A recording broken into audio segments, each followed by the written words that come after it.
Hey there, Dr. Rob the Car Doctor here in Hillsboro, Oregon at the Car Doctor Shop. And today's behind the scenes case study video is an awesome customer who has a 92 Ford F250 that trailered his vehicle for 3 hours just to come see me. So that's awesome. And these scenes, behind the scenes videos are kind of show you what I find out doing these crazy things. The customer's original complaint was stalling when put into gear. And unfortunately, what I'm going to show you in this video is there was another problem that was with the vehicle that had to go after first, which was a very nasty intermittent ignition misfire.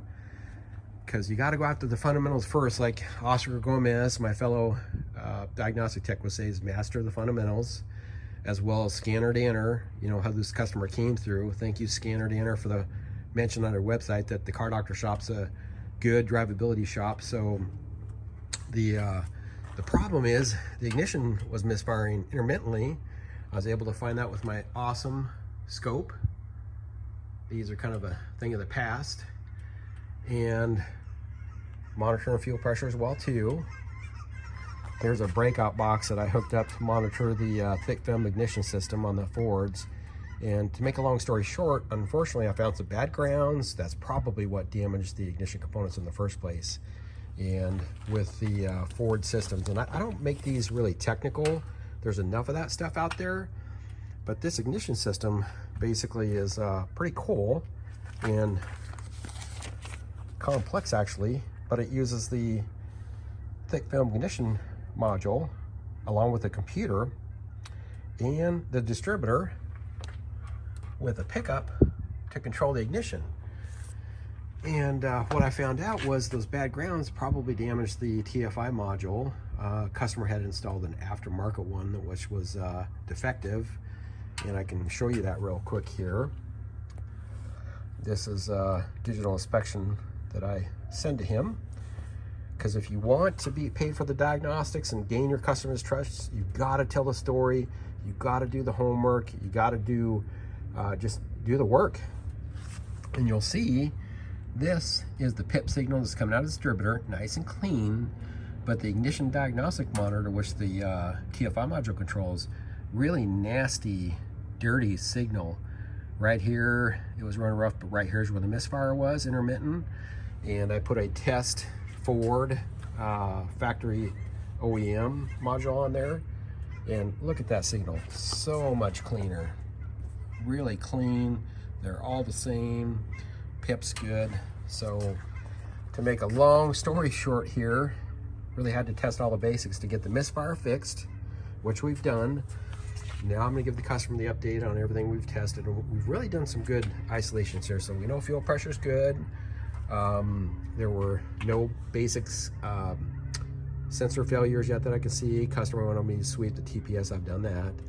So now that I have the nasty ignition misfire fixed, now I need to go after the original complaint.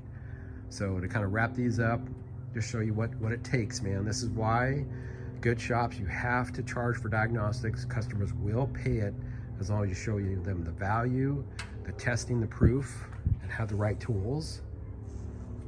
That's what it takes. This is an old training manual I had way back in the day that I'm still using today with these Fords, because Nobody One Diagnostics is alive and well here in Hillsboro, Oregon at the Car Doctor Shop. So really cool stuff there. So yeah, just show you what it takes. This is my master OTC fuel injection kit, so pretty cool. So it's about 4 minutes. We're gonna wrap this one up. So I'm gonna show you how well this vehicle runs now. So now I can go after that original complaint. Oh, that's called the demo disease right there. There we go. That's probably related to the original complaint, the stalling. So I'm gonna go after that next. But see how much smoother that is? Super smooth, man. I could barely get this thing to run to put in the shop. So just to wrap things up here, this is the behind the scenes case study where a defective aftermarket part, and most likely bad ground, was the original root cause that caused that problem. So now that I've got it running smooth, now I need to go after the original complaint of stalling when put into gear. So customer's really cool. He'll understand. I'm doing my hard work, getting it done, keeping it updated. So just to wrap it up here, once again, Dr. Rob, the Car Doctor shop here in Hillsboro, Oregon, where OBD1 Diagnostics is alive and well. Here's all my diagnostic tools right there. Most of that's OBD1. Got another cool Dodge there. My workbench. It's really cool. This is where a lot of education goes on right here at the front counter. You just got to tell the customers, man, what it takes. And the main thing is, panning back here, get the fixes. I mean, this right here, this runs so much better than when I got it. Now, I'm going to fix the original complaint. So once again, quoting Scanner Danner, thank you, Dan, for the referral on the customer. Put me on your website is don't be a parts changer, man. You may put a part in that is not up to quality and induce a problem. So that's it. Dr. Rob, the Car Doctor, with the Car Doctor shop here in Hillsboro, Oregon. Over and out. Take care.